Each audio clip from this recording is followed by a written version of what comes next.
আসসালামু আলাইকুম ওয়া রাহমাতুল্লাহি ওয়া বারাকাতুহু। আউযু বিল্লাহি মিনাশ শাইতানির রাজীম। বিসমিল্লাহির রাহমানির রহিম। আলহামদুলিল্লাহি নাহমাদুহু ওয়া নুসাল্লি আলা রাসূলিহিল কারীম। পবিত্র কালাম আল্লাহ রাব্বুল আলামিনের সূরা আবাসা থেকে আজকে আমাদের বক্তব্য হবে যে কিয়ামতের দিন যে কঠিন,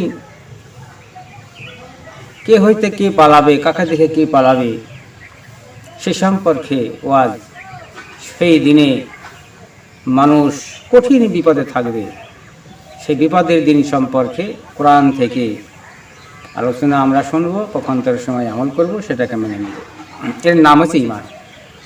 বিশ্বাস করা বা মেনে নেওয়া, তার নাম হচ্ছে কি? ঈমান।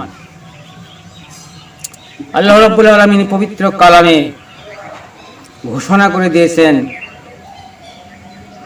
সেই বিপদের দিন কেমন হবে। তাই আল্লাহ বলছেন, ইয়াউমা ইয়াফিরুল মারউ মিন আখিহি, যে কিয়ামতের দিন এত কঠিন হবে। ওই দিন লোকজন পালাইবে ভ্রাতা হইতে, ভাই হইতে পারে, উম্মিহি ওয়া আবিহি, এবং সেদিন পালাবে মানুষ তাকে দেখে হিও মাতা হইতে এবং পিতা হইতে। মা বাপ হয়ে বেটা পালাবে। সুবহানাল্লাহ। এত কঠিন দিন হবে যে মা বাপকে রেখে, পিতাকে মাতাকে রেখে সন্তান পালিয়ে যাবে। কত বড় একটা কঠিন বিপদের দিন, যে দিনটাতে আমাদের আমল বা ভালো নেকি ছাড়া বাঁচা খুব মুশকিল আছে, খুব মুশকিল আছে। ওয়াসহিবাতিহি, সেদিন ওয়া বানিহি, এবং স্ত্রী ও সন্তানগণ হইতে। স্ত্রী পালাবে স্বামীকে, স্বামী হইতে স্বামীকে থেকে, সন্তানগণ পালাবে পিতামাতাকে থেকে। কঠিন দিন।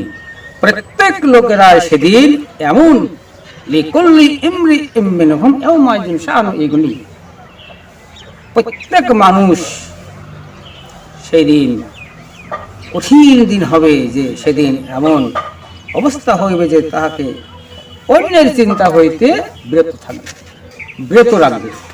কেউ কারোর চিন্তা করবে না, আপন আপন চিন্তায় সেদিন টেনশনের মধ্যে থাকবে। এত কঠিন দিন হবে। সেই কঠিন দিনটা এত কঠিন হবে। হযরত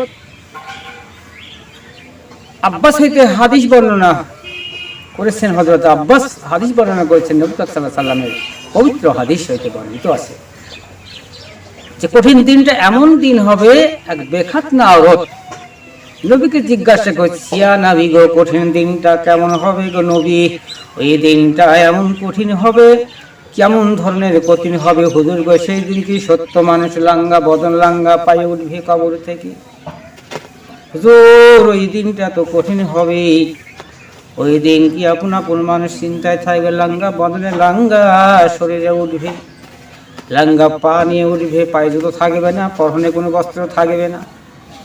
ওই দিন মানুষ সকলের ইজ্জতের দিকে কি দৃষ্টি যাবে?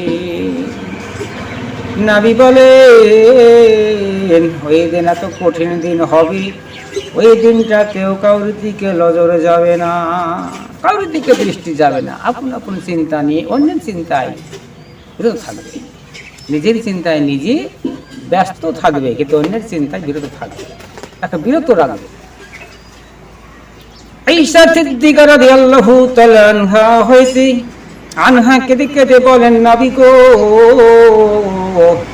ওই কঠিন দিনটা হবে গো, ওই কিয়ামতের দিন, যেদিন কিয়ামতের মাঝে যেদিন শুরু হয়ে যাবে নবী, ওই দিন সহজ মাথার উপরে সূর্য চলে আসবে।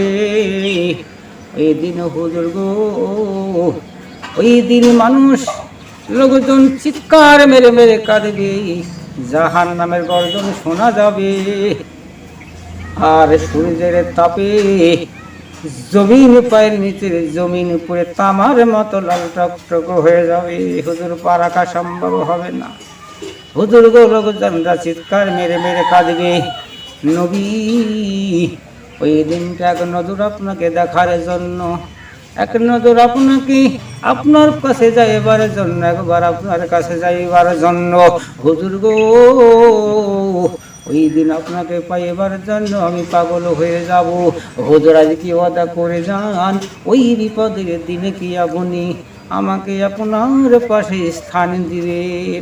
আমার নবী, বিশ্ব নবী হযরতে মুহাম্মদুর রাসূলুল্লাহ সাল্লাল্লাহু আলাইহি সাল্লাম হযরত আয়েশা সিদ্দিকার মুখে এই কথা শোনার পরে বললেন, আয়েশা সিদ্দিকা রাদিয়াল্লাহু তাআলা আনহা, আর তুমি কান্না করো না, আমি আল্লাহর কসম করে বলছি, কিয়ামতের কঠিন দিনে আমি রাসূল তোমাকে না নিয়ে জান্নাতে যাব না।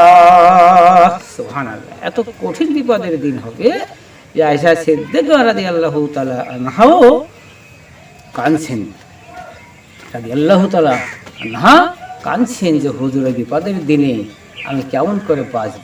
ভাই বন্ধুরা, কঠিন দিন হবে, সেই দিনে বাঁচার জন্য আমাদেরকে দুনিয়াতে সৎ আমল করতে হবে, ভালো আমল করতে হবে, নইলে বাঁচা খুব মুশকিল। তাহলে কি আমল করবেন? পাঁচ দানে পড়লে নামাজ আল্লাহ খুশি হয়, ছাড়লে সালাত লুটবে ইমান ইবলিশ শয়তান। পাঁচ দানে পড়লে নামাজ আল্লাহ খুশি হয়, ছাড়লে সালাত লুটবে ইমান ইবলিশ শয়তান। নামাজ ছেড়ে দিবেন, ইমান ইবলিশ কেড়ে দিবে। নামাজ পড়বেন তা আল্লাহ খুশি হবে। সুবহানাল্লাহ, জাযাকাল্লাহু খাইরান। আল্লাহ আমাদেরকে জানার এবং মানার, এই আয়াতের উপরে, হাদিসের উপরে তাওয়াক্কুল রাখার তৌফিক দান করুক, মানার তৌফিক দান করুক, মেনে চলার তৌফিক দান করুক, বিশ্বাস করার তৌফিক দান করুক। এই আমার বক্তব্য ইতি করছি। ভুল ত্রুটি হলে মার্জনা করবেন। আসসালামু আলাইকুম রাহমাতুল্লাহি ওয়া বারাকাতুহু। হায়াতে বাকি তো জিন্দেগি বাকি।